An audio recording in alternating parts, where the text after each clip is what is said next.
Trailer ಮೂಲಕ ಕಿಚ್ಚು ಹಚ್ಚಿರುವ ಕೆರೆಬೇಟೆ ಆಟ ಮಾರ್ಚ್ 15ರಿಂದ ಶುರುವಾಗ್ತಿದೆ. ಗೌರಿಶಂಕರ್ ಹೊಸ ಕನಸು, ಹೊಸ ಪ್ರಯತ್ನದೊಂದಿಗೆ ಗೆಲ್ಲಲೇಬೇಕು ಅಂತ ಹೆಜ್ಜೆ ಇಟ್ಟಿದ್ದು, ಅದಕ್ಕೆ ತಕ್ಕಂತೆ ಪ್ರಚಾರ ಕಹಳೆ ಮೊಳಗಿಸಿದ್ದಾರೆ.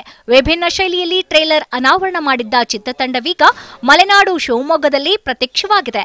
ಅದಕ್ಕೆ ಕಾರಣ ಟೈಟಲ್ ಟ್ರ್ಯಾಕ್ ರಿಲೀಸ್.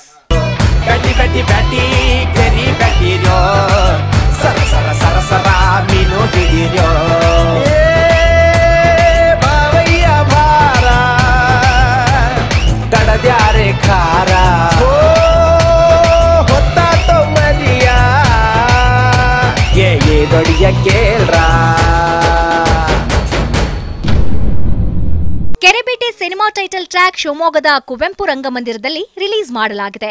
ಸಂಸದರಾದ ಬಿವೈ ರಾಘವೇಂದ್ರ, ಮಾಜಿ ಸಚಿವ ಆರಗ ಜ್ಞಾನೇಂದ್ರ ಈ ಕಾರ್ಯಕ್ರಮಕ್ಕೆ ಮತ್ತಷ್ಟು ಮೆರುಗು ನೀಡಿದ್ರು. ಕೆರೆಬೇಟೆ ಟೈಟಲ್ ಟ್ರ್ಯಾಕ್ ಕಾರ್ಯಕ್ರಮದಲ್ಲಿ ಭಾಗಿಯಾಗಿ ಇಡೀ ತಂಡಕ್ಕೆ ಶುಭ ಹಾರೈಸಿದ್ರು.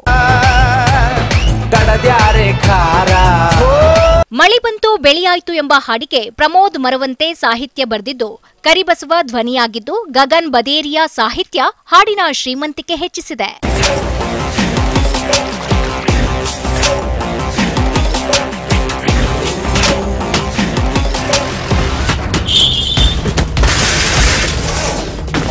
ನಾಯಕ ಗೌರಿಶಂಕರ್ ಅದ್ಭುತವಾಗಿ ನಟಿಸಿದ್ದು, ನಾಯಕಿ ಬಿಂದು ಶಿವರಾಮ್ ಕೂಡ ತನ್ನ ಪಾತ್ರಕ್ಕೆ ಜೀವ ತುಂಬಿದ್ದಾರೆ. ಇನ್ನುಳಿದಂತೆ ಸಿನಿಮಾದಲ್ಲಿ ಗೋಪಾಲ್ ದೇಶಪಾಂಡೆ, ಸಂಪತ್ ಕುಮಾರ್ ಸೇರಿದಂತೆ ಅನೇಕರು ನಟಿಸಿದ್ದಾರೆ.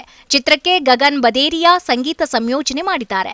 ಈ ಸಿನಿಮಾಗೆ ನಾಯಕ ಗೌರಿಶಂಕರ್ ಅವರ ಜನಮನ ಸಿನಿಮಾಸ್ ಬ್ಯಾನರ್ನಲ್ಲಿ ಅವರ ಸಹೋದರ ಜೈಶಂಕರ್ ಪಟೇಲ್ ಬಂಡವಾಳ ಹೂಡಿದ್ದಾರೆ. ಕೆರೆಬೇಟೆ ಅಸಲಿ ಆಟ ಮಾರ್ಚ್ 15ಕ್ಕೆ ಶುರುವಾಗಲಿದೆ.